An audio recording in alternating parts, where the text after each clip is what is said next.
Hi எல்லாருக்கும் வணக்கம். எல்லாரும் எப்படி இருக்கீங்க? எல்லாரும் சூப்பராக இருப்பீங்கன்னு நம்புகிறேன். இந்த வீடியோ எதுக்குன்னு பார்த்தீங்கன்னா, லாஸ்ட் டைமே நம்ம வந்து ஒரு Q&A வீடியோ போட்டிருந்தோம். அந்த வீடியோலேயே நான் மேக்ஸிமம் எல்லா கொஷின்ஸ்க்குமே ஆன்சர் பண்ணியிருந்தேன். இருந்தாலும் ரிப்பீட்டடாக எனக்கு இன்ஸ்டாகிராம்லேயும் சரி, யூடியூப்லேயும் சரி நிறைய பேர் டிஎம் பண்ணிகிட்டே இருக்காங்க. அக்கா நீங்கள் எப்படி ப்ளேஸ் ஆனீங்கன்னு சொல்லுங்கள், இன்ஸ்டியூட் ஜாயின் பண்ணி படிக்கலாமா இல்லை நம்ம செல்ஃபாகவே படிக்கலாமா, ஒரு ஐடியா கொடுங்கக்கா, கைட் பண்ணுங்கன்னு சொல்லிட்டு நிறைய பேர் வந்து டிஎம் பண்ணியிருந்தாங்க. அந்த கொஷின்ஸ்க்கெல்லாம் சொல்லி ஆன்சர் பண்ணிடலான்னு சொல்லிட்டு தான் இந்த வீடியோ போடுறேன் இன்னைக்கு. நான் லாஸ்ட் வீடியோலேயே சொன்ன மாதிரி தான், நான் எப்படி ஐடி கம்பெனியில் ப்ளேஸ் ஆனேன்னு பார்த்தீங்கன்னா, நான் காலேஜ் ஃபைனல் இயர் படிக்கும்போது எங்கள் காலேஜ் கேம்பஸ் இன்டர்வியூக்காக நிறைய கம்பெனிஸ் ட்ரைவ் வந்திருந்தாங்க. அந்த ட்ரைவ் எல்லாம் அட்டன் பண்ணி தான் நான் ஐடி கம்பெனியில் ப்ளேஸ் ஆனேன். நான் மொத்தம் 5 கம்பெனியில் ஃபைனல் இயர் படிக்கும்போது ப்ளேஸ் ஆயிருந்தேன். நான் 5 கம்பெனிலையும் ஈஸியாக பார்த்தீங்கன்னா ப்ளேஸ் ஆயிரல. அதுக்கு முன்னாடி 6 கம்பெனியோட ஆன்லைன் இன்டர்வியூ வந்து அட்டன் பண்ணியிருந்தேன். அந்த 6 கம்பெனியோட ஆன்லைன் இன்டர்வியூமே ஃபர்ஸ்ட் ரவுண்ட் பார்த்தீங்கன்னா ஆப்டிடியூட் ரவுண்டு எல்லாமே ஆன்லைனில் தான் கண்டக்ட் பண்ணியிருந்தாங்க. அந்த இன்டர்வியூ அட்டன் பண்ணும்போது பார்த்தீங்கன்னா மேபி என்னோட சைடில் இஷ்யூவா இல்லை டெக்னிக்கல் இஷ்யூவான்னு தெரியாது. சம்டைம்ஸ் பார்த்தீங்கன்னா நம்ம வந்து ஆப்டிடியூட் கொஷின் சால்வ் பண்ணுறதுக்காக பேப்பர் பென் யூஸ் பண்ணும்போது நம்ம வந்து கீழே குமிஞ்சு ரொம்ப நேரம் குமிஞ்சு சால்வ் பண்ணிட்டு இருந்தாவோ அல்லது அந்த ஃப்ரேம் விட்டு வெளில வந்துட்டாவோ பார்த்தீங்கன்னா அது வந்து அவங்க டிஸ்குவாலிஃபை பண்ணிடுவாங்க. இது மாதிரி எனக்கு 4 to 5 கம்பெனிஸ் பார்த்தீங்கன்னா ஃபர்ஸ்ட் டிஸ்குவாலிஃபை ஆயிடுச்சு. நான் என்ன மிஸ்டேக் பண்ணுறேன்னு அனலைஸ் பண்ணி அதை ட்ரபிள் ஷூட் பண்ணிட்டு அடுத்து 5 கம்பெனி அட்டன் பண்ணேன். 5 கம்பெனியுமே பார்த்தீங்கன்னா நான் பிளேஸ் ஆகிட்டேன். அந்த கம்பெனி எல்லாமே பிளேஸ் ஆகி ஆஃபர் லெட்டர் வர்றதுக்குள்ள நான் டெய்லியும் எல்லாரும் என் ஃப்ரெண்ட்ஸ் பார்த்தீங்கன்னா ஒவ்வொரு நாளும் ஒவ்வொருத்தவங்க பிளேஸ் ஆகிட்டே இருப்பாங்க. நான் அட்டன் பண்ண 6 கம்பெனியுமே வரிசையாக பார்த்தீங்கன்னா ஆப்டிடியூட் ரவுண்ட்லேயே வெளில வந்துடுவேன். நம்ம எய்தர் டெக்னிக்கல் ரவுண்டோ இல்லை ஹெச்ஆர் ரவுண்டோ போயிட்டு வெளில வந்தால் கூட ஓரளவுக்கு நம்மளுக்கு தெரியாது. நம்ம ஃபர்ஸ்ட் ரவுண்டே டிஸ்குவாலிஃபை ஆகிறப்ப பார்த்தீங்கன்னா ரொம்ப மனசுக்கு கஷ்டமாக இருந்துச்சு. ஓகே நம்ம என்ன இடத்துல மிஸ்டேக் பண்ணுறோன்னு சொல்லிட்டு அதுக்கப்புறம் டிஸ்கஸ் பண்ணும்போது தான் எங்கள் பிளேஸ்மெண்ட் மேம் வந்து கைட் பண்ணாங்க. இது மாதிரி தான் நீ மிஸ்டேக் பண்ணியிருப்ப, ஒன்று ஃப்ரேம் விட்டு வெளில வந்திருப்ப, இல்லைனா ரொம்ப நேரம் குமிஞ்சு பேப்பர் பென் வச்சு ப்ராப்ளம் சால்வ் பண்ணிட்டு இருக்கிறதுனால மேபி வந்து அந்த டூல் வந்து நீ வந்து மால் ப்ராக்டிஸ் பண்ணுறேன்னு சொல்லிட்டு ரெகனைஸ் பண்ணியிருக்குன்னு சொல்லிட்டு அவங்க ஒரு ஐடியா கொடுத்து அதுக்கப்புறம் அந்த ப்ராப்ளம் பார்த்தீங்கன்னா ட்ரபிள் ஷூட் பண்ணேன். அடுத்து அட்டன் பண்ண 5 கம்பெனியுமே பார்த்தீங்கன்னா ஆப்டிடியூட் ரவுண்டும் கிளியர் பண்ணி டெக்னிக்கல் ரவுண்ட் ஹெச்ஆர் ரவுண்டு எல்லாமே கிளியர் பண்ணி ஆஃபர் லெட்டர் வாங்கிட்டேன். அப்போ ஃபஸ்ட்டு கம்பெனி பிளேஸ் ஆகி ஆஃபர் லெட்டர் வந்தப்ப என் சந்தோஷத்தை வர்ணிக்கிறதுக்கு அளவே இல்லாமல் இருந்தது. அவ்வளோ சந்தோஷமாக இருந்துச்சு ஃபஸ்ட்டு ஆஃபர் லெட்டர் கையில் பார்க்கும்போது. அடுத்து 1 வீக்குள்ளேயே அடுத்தடுத்து பார்த்தீங்கன்னா அடுத்த கம்பெனிஸும் ஆஃபர் லெட்டர் ரிலீஸ் பண்ணிட்டாங்க. நான் பிளேஸ் ஆகுறதுலேயே இவ்வளோ விஷயம் இருந்தது. அதை விட என்ன கொடுமைன்னு பார்த்தீங்கன்னா நான் கம்பெனி ஜாயின் ஆகிறது தான் ரொம்ப கஷ்டப்பட்டுட்டேன். ஒரு காலேஜ் முடிச்சு ஒரு 9 மாதம் நான் பார்த்தீங்கன்னா வீட்டில் தான் இருந்தேன். அதில் என்ன மிஸ்டேக் பண்ணேன்னு பார்த்தீங்கன்னா நான் 5 கம்பெனி பிளேஸ் ஆகிருக்கலாம். என் ஃப்ரெண்ட்ஸ் பார்த்தீங்கன்னா ஒருத்தங்க நிறைய பேர் பார்த்தீங்கன்னா ஒரு கம்பெனி தான் பிளேஸ் ஆகிருந்தாங்க. அந்த ஒரு கம்பெனியுமே அவங்களுக்கு சீக்கிரம் பார்த்தீங்கன்னா ஆன்போர்டிங் கொடுத்து அவங்க வந்து பிளேஸ் ஆகிட்டாங்க. நான் ஒரு இடத்துல மிஸ்டேக் பண்ணிட்டேன். எனக்கு அட் அ டைமில் 2 கம்பெனி பார்த்தீங்கன்னா ஆன்போர்டிங் கொடுப்பாங்க. நான் ஒரு கம்பெனி வந்து சூஸ் பண்ணிட்டு அடுத்த கம்பெனியை வந்து லீவ் பண்ணிட்டேன். ஓகே அந்த கம்பெனி நம்மளை கூப்பிட்டுருவாங்கன்னு சொல்லிட்டு வெயிட் பண்ணிக்கிட்டே இருந்தேன். நாளைக்கு ஆன்போர்டிங்னா இன்னைக்கு நைட்டு பார்த்தீங்கன்னா அவங்க போஸ்ட்போன் பண்ணி வச்சிருவாங்க. இதே மாதிரி எனக்கு 4 டைம் நடந்து 9 மாதம் பார்த்தீங்கன்னா நான் வீட்டில் தான் இருந்தேன். அந்த 9 மாதம் காலேஜ் முடிச்சுட்டு வீட்டில் இருக்கும்போது நான் பட்ட கஷ்டம் பார்த்தீங்கன்னா வார்த்தையால் சொல்லவே முடியாது. அந்த அளவுக்கு பல நாள் நைட்டு பார்த்தீங்கன்னா தூக்கம் எல்லாமே இருந்திருக்கும். ஓகே இன்னைக்கு ஆன்போர்டிங் மெயில் வந்துடும் நாளைக்கு வந்துடும் சொல்லிட்டு வெயிட் பண்ணிட்டே தூக்கம் இல்லாமல் நிறைய நாள் பார்த்தீங்கன்னா போயிருக்கு. காலையில் எந்திரிச்சா நைட்டு தூங்குற வரைக்கும் அந்த ஜிமெயிலை பார்த்தீங்கன்னா ரெஃப்ரெஷ் பண்ணிகிட்டே இருப்பேன். இப்போ வந்துடும் அப்போ வந்துடும் சொல்லிட்டு ஆன்போர்டிங் மெயில் வந்துரும்ன்ட்டு அவ்வளோ ஈகராக வெயிட் பண்ணிகிட்டே இருப்பேன். ஏமாற்றத்தோட தான் 9 மாதமும் எனக்கு 9 மாதம் ராத்திரியுமே முடிவடைஞ்சுது. ஆன்போர்டிங் வராதனால நான் நிறைய கஷ்டப்பட்டிருக்கேங்க. பக்கத்து வீட்டுக்காரங்க என் ஃப்ரெண்ட்ஸோட பேரண்ட்ஸ் கூட பார்த்தீங்கன்னா நிறைய பேர் என்னை வந்து கேட்டிருக்காங்க. ஈவன் ரிலேட்டிவ்ஸ் கூட கேட்டிருக்காங்க. என் முன்னாடியும் கேட்டிருக்காங்க, அம்மா முன்னாடியும் கேட்டிருக்காங்க. நிஜமாவே சொல்லு உன் பொண்ணுக்கு வேலை கிடைச்சிருச்சா இல்லை வந்து வேலை கிடைக்கலன்னு சொன்னால் நாங்கள் ஒரு மாதிரி பார்ப்போம், நல்லா படிக்கிற பிள்ளை இப்படி பண்ணிடுச்சுன்னு சொல்லிட்டு நினைப்போம்னு சொல்லி சொல்றியான்னு சொல்லிட்டு நிறைய பேர் கேட்டிருக்காங்க. என் முன்னாடியுமே வந்து உண்மையாகவே உனக்கு வேலை கிடைச்சதா இல்லை பொய் சொல்றியான்னு சொல்லிட்டு டைரெக்டாக என் மூஞ்சி நேரே கேட்டவங்களாம் நிறைய பேர் இருக்காங்க. அந்த இடத்துலலாம் இல்லைங்க நான் வெயிட் பண்ணிட்டு இருக்கேன் ஆன்போர்டிங்க்கு வெயிட் பண்ணிட்டு இருக்கேன்னு சொல்லி அவங்களுக்கு புரிய வைக்கிறதுக்கு ட்ரை பண்ணுறதுக்குள்ள நான் நிறைய கோத்ரூ பண்ணிட்டேன். எனக்கு ஆன்போர்டிங் மட்டும் டிலே ஆகலைங்க. ஒரு பெரிய ஆப்பா வச்சது மாதிரி. ஃபர்ஸ்ட் ஆஃப் ஆல் நான் வந்து ஒரு கம்பெனியில் பிளேஸ் ஆனதுக்கப்புறம் அவங்க வந்து ஒரு ப்ரோக்ராம் மாதிரி கண்டக்ட் பண்ணாங்க. அந்த ப்ரோக்ராமில் வந்து நம்ம கிளியர் பண்ணால் நம்ம பேக்கேஜ் பார்த்தீங்கன்னா ஹையர் வந்து இம்ப்ரூவ் பண்ணி தருவாங்க. அது மாதிரி ஃபஸ்ட்டு இனிஷியலாக நான் 3.5 lakhsக்கு வந்து பிளேஸ் ஆகிட்டு அந்த ப்ரோக்ராம் கம்ப்ளீட் பண்ணதுனால எனக்கு பார்த்தீங்கன்னா 6 LPA பார்த்தீங்கன்னா ஆஃபர் பண்ணியிருந்தாங்க. இது மாதிரி 4 டைம் பார்த்தீங்கன்னா எனக்கு வந்து ஆன்போர்டிங் வந்து அந்த 6 LPAக்கு வந்து போஸ்ட்போன் ஆச்சு. ஒரு நாளுக்கு அப்புறம் செப்டம்பர் மாதம் நான் வந்து ஜூனில் வந்து காலேஜ் முடித்தேன். ஃபைனலாக எங்களுக்கு கம்யூனிகேஷன் கம்பெனிட்டு இருந்து எப்போ வந்துச்சுன்னு பார்த்தீங்கன்னா செப்டம்பர் மாதம் வந்தது. அதுக்கப்புறம் எந்த ஒரு கம்யூனிகேஷனுமே வரல. அதுதான் ரொம்ப இருக்கிறது டிப்ரெஷன் ஆக்குச்சு. அதுக்கப்புறம் பார்த்தீங்கன்னா ஃபைனலாக ஒரு நாள் வந்து பிப்ரவரி மாதம் அடுத்த வருஷம் பார்த்தீங்கன்னா ஒரு மெயில் வருது. இது மாதிரி எங்களால் உங்களுக்கு வந்து 6 LPA வந்து நாங்கள் வந்து உடனே வந்து ஆன்போர்டிங் தர முடியாது. நாங்கள் வந்து எலைட்டுக்கு தான் வந்து 3.5 LPAக்கு தான் இமிடியேட் ஆன்போர்டிங் கொடுக்க முடியும். உங்களுக்கு ஓகேனா நீங்கள் வந்து இது ரெஸ்பாண்ட் பண்ணி 3.5 LPA வந்து அக்செப்ட் பண்ணிக்கோங்க.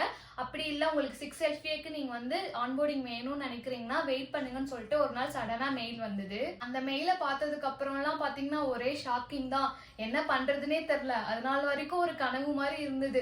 ஓகே நம்ம வந்து 6 LPA எடுத்தோன்னே நம்மளுக்கு வந்து கைக்கு பார்த்தீங்கன்னா 42,000 ரூபா வரும்னு சொல்லிட்டு அவ்வளோ ஈகரா வெயிட் பண்ணிட்டு கஷ்டமாவே இருந்தாலும் நம்ம வேலைக்கு போனதுக்கு அப்புறம் மாசம் வந்து இவ்வளோ சம்பளம் வரும், மாசம் இவ்வளோ வரும்னு சொல்லிட்டு அவ்வளோ ஈகரா வெயிட் பண்ணிட்டு இருந்தோம். ஆனா வந்து நம்மளுக்கு கிடைச்சது இவ்வளோங்கிறத மாதிரி தான் பார்த்தீங்கன்னா திடீர்னு நம்ம அந்த பேக்கேஜ் அப்படியே 6 LPAலேருந்து 3.5 மாத்திட்டாங்க. எனக்குமே என்ன பண்றதுன்னு தெரியல. அப்போ வந்து டிஸ்கஸ் பண்ணும்போது அம்மா பார்த்தீங்கன்னா வந்து நீ வந்து மெயினாக சேலரிக்காக வேலைக்கு போகல, நீ படித்த படிப்பை ஸ்கில்ஸை யூஸ் பண்ணணும், உன் லைஃப்பை வந்து நீ வந்து செல்ஃப் டிபெண்டாக வந்து லீட் பண்ணணும்னு சொல்லிட்டு தான் உன்னை படிக்க வச்சுது, உன் இஷ்டம் தான், உன் முடிவு, நீ என்ன வேணா எடுன்னு சொன்னாங்க. அதுக்கப்புறம் தான் 3.5 LPA பார்த்தீங்கன்னா அக்செப்ட் பண்ணேன். பிப்ரவரியில் அக்செப்ட் பண்ணி எனக்கு மார்ச் மந்த் ஆன்போர்டிங் கொடுத்தாங்க. இதுதான் பெரியவங்களாம் சொல்லுவாங்க போல, பட்டக்காலே படும் கெட்ட குறியே கெடுன்னு சொல்லிட்டு. அப்புச்சி கூட சொன்னாங்க, ஃபர்ஸ்ட் வந்து நீ வந்த கம்பெனியே போயிருக்கலாம், நீ வந்து பேராசை பார்த்தியா, பெருநிஷத்துல முடிஞ்சிருச்சுன்னு சொன்னாங்க. அந்த இடத்துலயே நான் அதையுமே ரியலைஸ் பண்ணேன். நான் முதல்ல வந்து கம்பெனியே அக்செப்ட் பண்ணி ஆன்போர்டு ஆயிருந்தேன்னா எனக்கு அந்த டைம்ல பார்த்தீங்கன்னா 9 மாசம் எக்ஸ்பீரியன்ஸ் கிடைச்சிருக்கும். 9 மாசம் நான் வீட்டில் இருந்தது தான் கடைசியா பார்த்தீங்கன்னா மிச்சம், சேலரியும் போச்சு. இல்லாம ஒரு 6 மாசம் பாத்தீங்கன்னா அந்த கம்பெனியோட ப்ரோக்ராம் அட்டன் பண்ணி எக்ஸாம்ஸ்லாம் கிளியர் பண்ணி ப்ராஜெக்ட்லாம் கம்ப்ளீட் பண்ணதுக்கு அப்புறம் தான் அவங்க 6 LPAவே ஆஃபர் பண்ணாங்க. அந்த 6 மாசத்துக்கான ஹார்ட் ஒர்க்குமே பாத்தீங்கன்னா வேஸ்டா போயிடுச்சு. எண்ட் ஆஃப் தி டே பாத்தீங்கன்னா என்ன சந்தோஷம்னா, ஓகே ஒரு வழியா வந்து ஆன்போர்டிங் கொடுத்துட்டாங்க, நம்மளுக்கு வேலை கிடைச்சிருச்சு, நம்ம வேலைக்கு சேர போறோம்னு சொல்லிட்டு ஒரு சந்தோஷம். ஒரு சைடு வந்து வருத்தமாகவும் தான் இருந்தது. ஆனா 9 மாசம் வீட்டுல சும்மா இருந்ததுக்கு இது பரவாயில்லன்னு தோணிடுச்சு.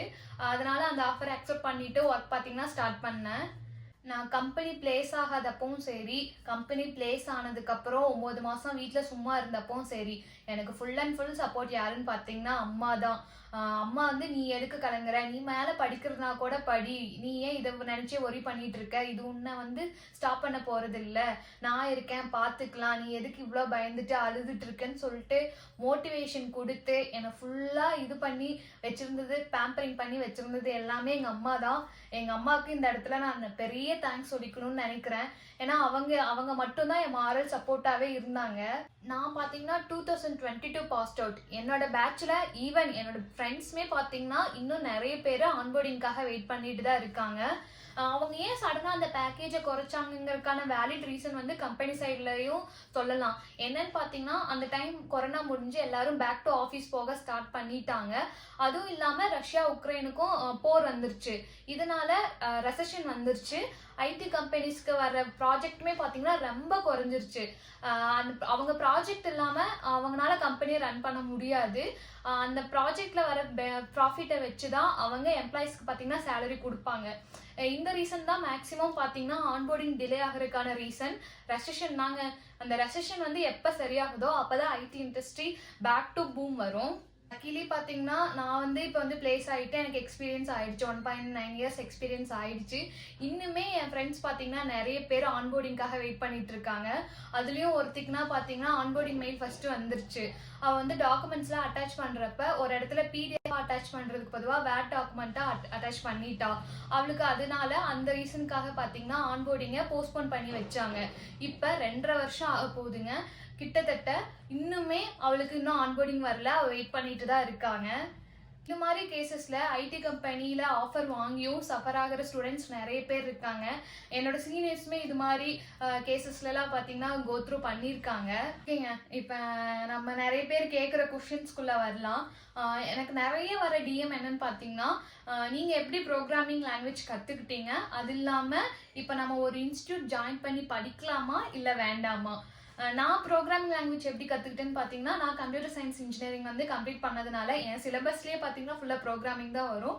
அது காலேஜ் படிக்கும் போதே நான் ப்ரோக்ராமிங் லாங்குவேஜ் பார்த்தீங்கன்னா கற்றுக்கிட்டேன்.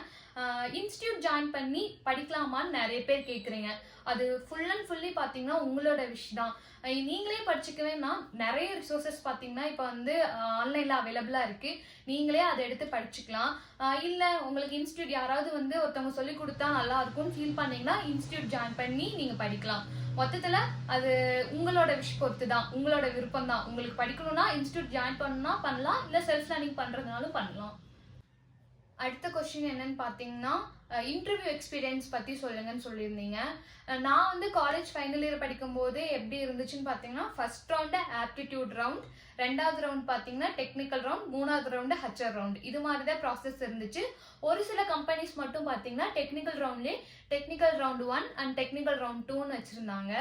இதை வந்து நான் ஆல்ரெடி சொன்ன மாதிரி தான், based upon the company பார்த்தீங்கன்னா ஒவ்வொரு கம்பெனியும் ஒவ்வொரு எத்திக்ஸ் பார்த்தீங்கன்னா ஃபாலோ பண்ணுவாங்க. நம்ம based upon the company தான் இன்டர்வியூ ப்ராசஸ்மே இருக்கும். ஆப்டிடியூட் ரவுண்டில் வெர்பல், ஆப்டிடியூட் அண்ட் கம்யூனிகேஷன் இதெல்லாம் தான் இருக்கும். டெக்னிக்கல் ரவுண்டில் பார்த்தீங்கன்னா ப்ரோக்ராமிங், ஒரு சில கம்பெனிஸ் பார்த்தீங்கன்னா ப்ராப்ளம் கொடுத்து ப்ரோக்ராமிங் லாங்குவேஜில் சால்வ் பண்ணி சொல்லி கேட்பாங்க. ஒவ்வொரு கம்பெனிஸ் பார்த்தீங்கன்னா டைரெக்டாக டெக்னிக்கல் கொஸ்டின்ஸ் கேட்குற மாதிரி இன்டர்வியூ இருக்கும். Based upon the company தான் அது. ஃபைனல் ரவுண்ட் பார்த்தீங்கன்னா கண்டிப்பாக ஹச்ஆர் ரவுண்டாக தான் இருக்கும். அது பேசிக் ஹச்ஆர் கொஸ்டின்ஸ் தான் இருக்கும். லைக் உங்கள் சேலரி எக்ஸ்பெக்டேஷன் என்ன, உங்கள் ஸ்ட்ரென்த் என்ன, வீக்னஸ் என்ன, இது மாதிரி கொஸ்டின்ஸ் தான் மேக்ஸிமம் ஹச்ஆர் கொஸ்டின்ஸ் வரும். லைக் நான் வந்து காலேஜ் படிக்கும்போது என்ன வெப்சைட் கோ த்ரூ பண்ணேன்னா, ப்ரெப் இன்ஸ்டான்னு சொல்லிட்டு ஒரு பேஜ் இருக்கும், அதை தான் ஃபாலோ பண்ணேன். ஜாப் வேகன்சிக்கு பார்த்தீங்கன்னா நீங்கள் இன்ஸ்டாகிராமில் பிளேஸ்மெண்ட் ட்ரைவ்னு சொல்லிட்டு ஒரு பேஜ் இருக்குது, நீங்கள் அதை ஃபாலோ பண்ணலாம். மேக்ஸிமம் பார்த்தீங்கன்னா அவங்க என்னென்ன கம்பெனியில் வேகன்சிஸ் இருக்குது, இப்போ லேட்டஸ்ட்டாக என்னென்ன கம்பெனியில் ஹைரிங் போகுதுன்னு சொல்லிட்டு அவங்க வந்து டே பை டே அப்டேட் பண்ணிகிட்டே இருப்பாங்க. நான் காலேஜ் படிக்கும் போதுலேருந்து இப்போ வரைக்கும் அந்த பேஜ் பார்த்தீங்கன்னா ஃபாலோ பண்ணுறேன். இன்ஸ்டாகிராமில் போயிட்டு அது உங்களுக்கு வேணும்னா நீங்கள் ஃபாலோ பண்ணிக்கோங்க, அது நிஜமாவே யூஸ்ஃபுல்லாக இருக்கும். இன்டர்வியூக்காக ப்ரிப்பேர் பண்ணுறவங்களுக்காகவோ வேலை கிடைக்காம ட்ரை பண்ணிட்டு இருக்கவங்களுக்காகவும் நான் வந்து ஒன்று சொல்லிக்க விரும்புகிறேன். நீங்கள் வந்து உங்கள் ஹார்ட் ஒர்க்கை வந்து போட்டுகிட்டே இருங்க. கண்டிப்பாக ஒரு நாள் வந்து நம்ம உழைப்புக்கு வந்து ஏற்ற ஊதியம் கிடைக்கும். விடாமுயற்சிக்கு நமக்கு என்றைக்குமே பலன் இருக்குது. எங்கள் அம்மா அதை மட்டும்தான் சொல்லிகிட்டே இருப்பாங்க, நீ இன்னைக்கு இவ்வளோ கஷ்டப்படுறீன்னா அதுக்கு ஏற்ற பலன் உனக்கு வந்து எதிர்காலத்தில் கண்டிப்பாக கிடைக்கும், நீ போடுற எஃபர்ட்ஸை மட்டும் நீ போட்டுகிட்டே இரு அப்படின்னு சொல்லுவாங்க. அதுதான் நீங்கள் வந்து கண்டிப்பாக ட்ரை பண்ணிகிட்டே இருங்க. ஒன்ஸ் ரெசெஷன் பார்த்தீங்கன்னா சால்வ் ஆயிடுச்சுன்னா IT industry back to boom வந்துடும். ஜாப் வேகன்சிஸ் நிறைய போடுவாங்க. ட்ரை பண்ணுங்க, ட்ரை பண்ணிகிட்டே இருங்க, கண்டிப்பாக வேலை கிடைக்கும். என் ஃப்ரெண்டெல்லாம் ஒருத்தவங்களுக்கு பார்த்தீங்கன்னா 2.5 வருஷம் கழிச்சு லாஸ்ட் மந்த்து வேலை கிடைச்சிருக்கு. நீங்கள் ட்ரை பண்ணிகிட்டே இருங்க, கண்டிப்பாக உங்களாலையும் முடியும். அதுதான், இதெல்லாம் தான் சொல்லணும்னு நினச்சேன், இந்த வீடியோவில் சொல்லிட்டேன். டிஸ்க்ளைமர் மாதிரி என்ன போட்டுக்கிறேன்னா, இன்ஸ்டியூட் ஜாயின் பண்ணி படிக்கிறதும் படிக்காததும் உங்கள் விருப்பம்தான். லாஸ்ட் வரைக்குமே இந்த வீடியோ பார்த்துட்டு இருக்க எல்லாருக்குமே ரொம்ப ரொம்ப தேங்க்ஸ். பொறுமையாக இவ்வளோ நேரம் இந்த வீடியோ பார்த்துட்டு இருந்ததுக்கு எல்லாத்துக்குமே தேங்க்யூ. நம்ம நெக்ஸ்ட் ஒரு வீடியோவில் சந்திக்கலாம். பை.